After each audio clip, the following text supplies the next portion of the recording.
Hai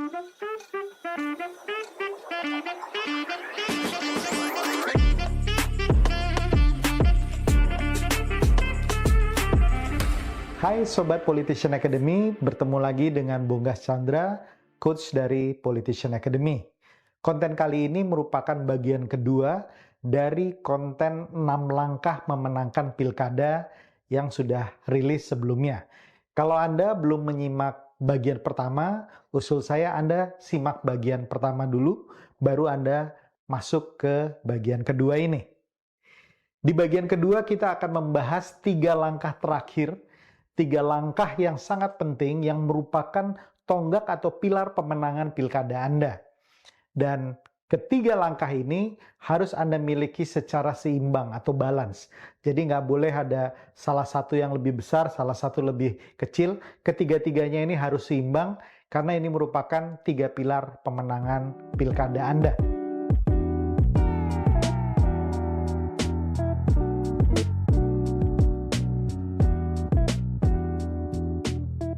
Langkah keempat adalah dana yang cukup dan terkontrol. Nah, kembali lagi saya berbicara mengenai dana. Setelah tadi di bagian pertama saya menjelaskan tentang audit dana Anda. Jadi, tentu saja di dalam pilkada Anda pasti akan mengeluarkan dana yang cukup besar. Tetapi orang sering salah sangka bahwa banyaknya dana akan menjamin kemenangan. Belum tentu. Karena besarnya dana tidak menjamin Anda pasti menang.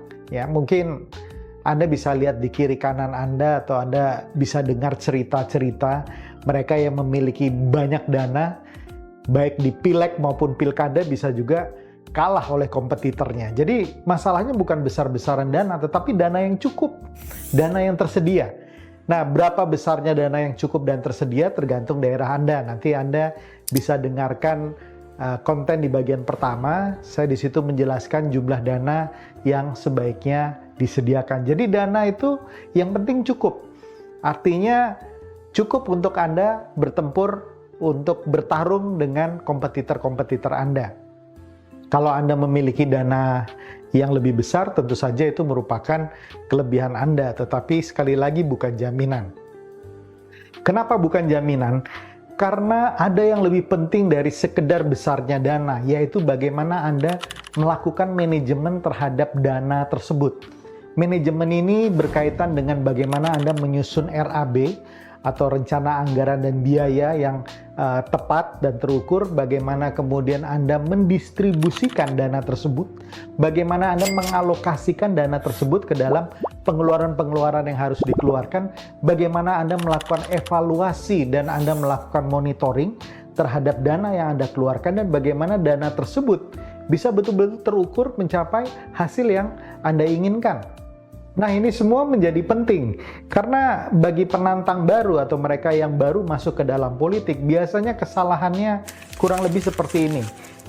Mereka mengeluarkan banyak dana di awal untuk meningkatkan popularitas mereka. Mereka bikin branding yang gila-gilaan, mereka bikin event dan acara besar-besaran. Kemudian mereka melihat sambutan masyarakat, mereka memberikan bansos, mereka memberikan bantuan-bantuan sosial kepada masyarakat, kepada masjid, kepada gereja, kepada organisasi massa, dan mereka tampak disambut dengan sangat meriah oleh masyarakat, dan itu dilihat sebagai bentuk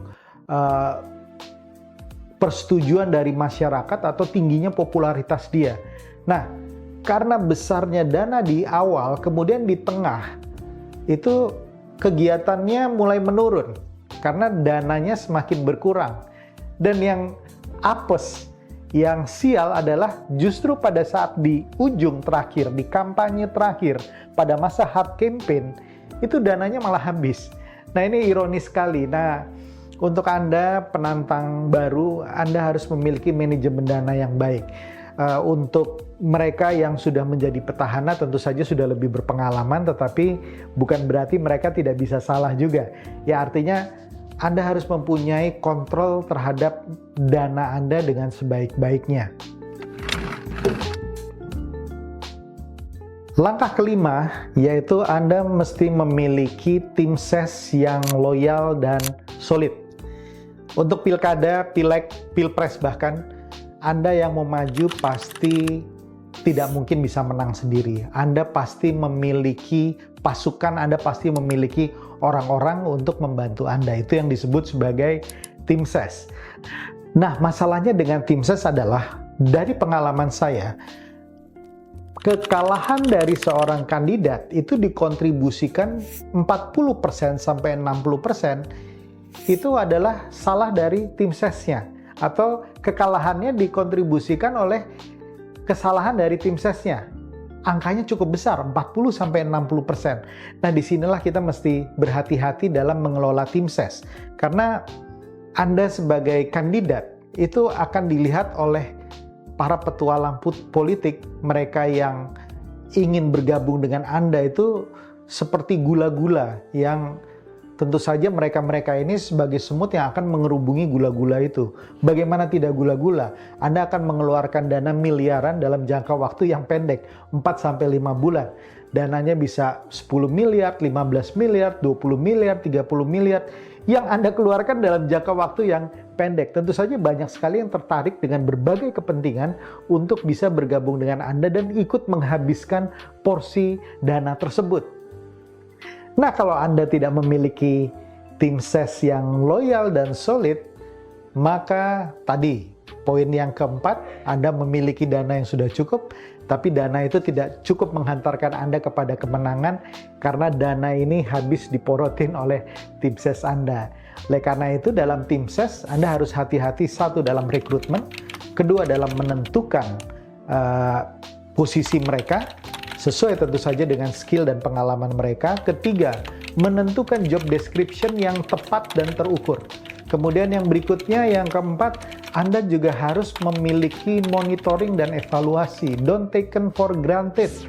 Sehebat apapun tim Anda tetap harus dikontrol, tetap harus dimonitor. Sedekat apapun Anda dengan tim ses Anda, tetap harus ada kontrol yang tepat.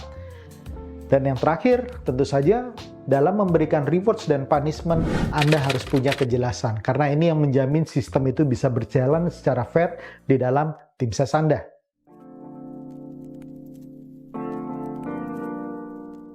Langkah keenam, langkah terakhir dan bagian terakhir dari 3 pilar pemenangan Anda adalah strategi yang tepat dan terukur. Strategi yang tepat dan terukur. Kalau Anda sudah memiliki dana yang cukup, Anda sudah memiliki tim ses yang loyal dan hebat, tapi strateginya kacau balau, Anda juga akan kalah. Oleh karena itu, strategi ini menjadi penting. Nah, ini strategi inilah yang kadang menjadi kekuatan dari seorang konsultan politik atau lembaga konsultan politik, karena mereka dengan pengalamannya sudah meramu sedemikian banyak strategi, sudah melalui proses pengalaman, trial error, dan sebagainya untuk bisa menyusun sebuah strategi yang tepat dan bisa betul-betul bermanfaat bagi Anda ya, karena nggak ada namanya strategi yang umum-umum ya. Kalau Anda menang ya, strategi tersebut itu harus didesain untuk Anda gitu ya, bukan untuk orang lain gitu ya. Karena banyak konsultan politik juga yang memakai desain yang umum yang diterapkan di semua di daerah dan wilayah dan di semua klien-klien mereka. Menurut saya itu nggak tepat ya, karena strategi yang tepat adalah strategi yang tailor-made, strategi yang betul-betul didesain untuk yang bersangkutan. Dalam strategi pemenangan terdapat 2 strategi. Yang pertama, strategi penggalangan suara, di mana di sini lebih kental berhubungan dengan efek popularitas. Di sini ada personal branding, kemudian di sini ada manajemen media di situ. Di sini juga ada bagaimana event, manajemen event.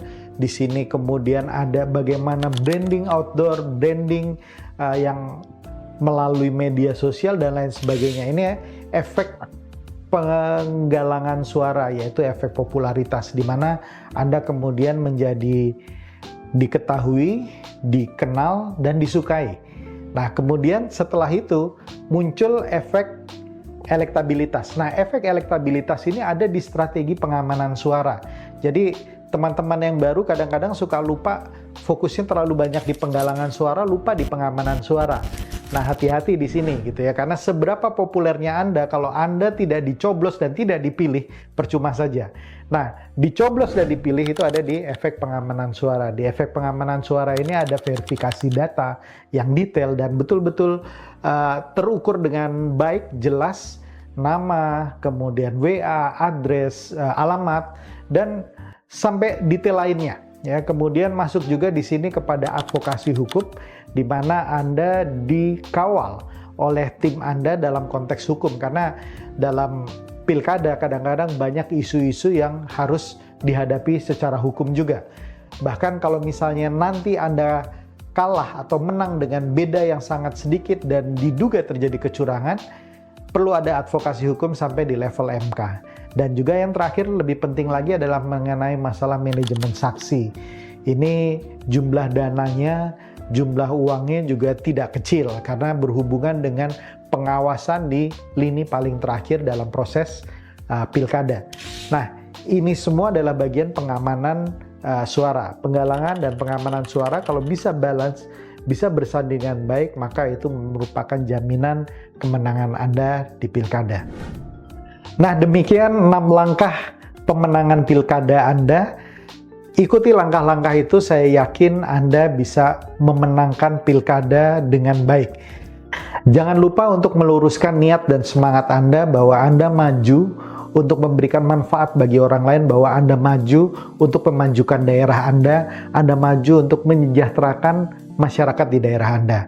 Maka kalau Anda sudah memiliki niat dan semangat yang baik, insya Allah Anda semua bisa menang dalam pertempuran.